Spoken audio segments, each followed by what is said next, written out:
Today, we're diving into something I think a lot of us can relate to, that feeling that your brain just won't switch off.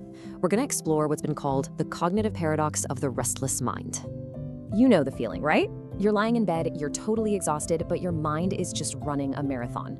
Or maybe you're supposed to be relaxing on vacation, but your brain is still busy analyzing everything, planning ahead, connecting all these random dots.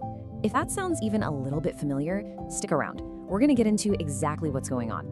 So here's our game plan. First, we'll talk about this nonstop mind. Then we'll look at why it's often more than just anxiety. After that, we'll get into this really cool idea of the brain's operating system. Then we'll see how it all works. And finally, we'll uncover the paradox that's at the heart of all of this. Okay, so let's jump into section 1, the mind that won't stop. And look, this isn't just about having a stressful day. For some people, this is just their baseline. It's this constant humming feeling that your mind is always, and I mean always, on. It's like this constant mental churn, you know? You could be watching a movie, but you're also secretly deconstructing the plot, thinking about the character's motivations, and oh yeah, probably planning out your entire next week. It makes true deep relaxation feel almost impossible because that internal processor just never powers down. So what is really going on here? I mean, the easiest answer, the one we always hear, is anxiety or stress. But what if it's something deeper?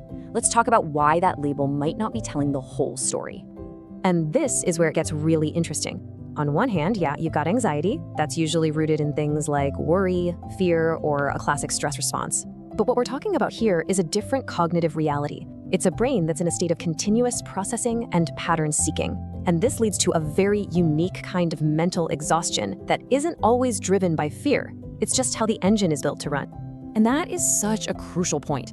While anxiety is absolutely real and can definitely exist right alongside this, a restless mind can also just be the signature of a brain that is fundamentally wired in a different way.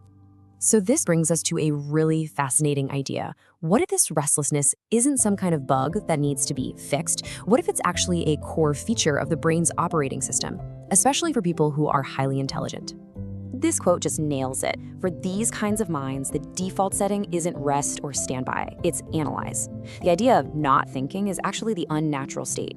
It's hard to achieve because the entire system is built for constant activity. So the goal really isn't to fix a flaw or to try and shut the engine off. It's about understanding how this powerful engine works, learning why it's always running, and figuring out how to manage all that energy effectively.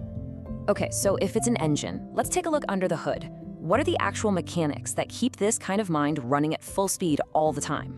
Well, it all starts with a concept called cognitive depth. Basically, this is the ability to think in really complex, nuanced, multi-layered ways. You can think of it like having way more RAM and a faster processor in your brain. It lets you run these incredibly complex mental programs, often all at the same time. This cognitive depth usually shows up in 3 core ways. First, there's just continuous processing. The brain is always on, absorbing and sorting information, even stuff in the background. Second, it's relentlessly searching for patterns, trying to connect every little idea to another to build this huge model of the world. And finally, it's constantly analyzing, running all these little simulations of what could happen for every possible action. So, what does that actually look like day to day? Well, it means your mind is never truly off. It's the part of you that's always connecting things that seem totally unrelated to other people. It's why you see patterns everywhere, in conversations, in data, in history. And you're always gaming out the future, running through all the possibilities. And while that is an absolutely incredible tool for solving problems, you can imagine it is also completely and utterly exhausting. And that leads us right into the central paradox of this kind of intelligence. The very thing that makes this type of mind so powerful is also the very thing that makes it so draining. This is the trade-off, isn't it? The ability to see the world with incredible depth and to come up with these amazing insights. It comes at a cost. And that cost is that it's really, really hard to just switch off and find some simple mental quiet. The gift and the challenge are really just 2 sides of the very same coin.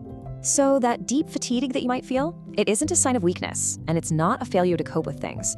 It is the natural, totally predictable result of running a high-performance cognitive engine 24/7. It's a whole different kind of tired, one that's born from processing power, not just from everyday stress. And that leaves us with one final, and I think really important question to think about. If this constant mental activity is just the nature of this kind of mind, then maybe the goal shouldn't be to try and force it into silence. Maybe the real challenge is to ask ourselves, how do we redefine rest for an engine that was never, ever designed to shut down in the first place?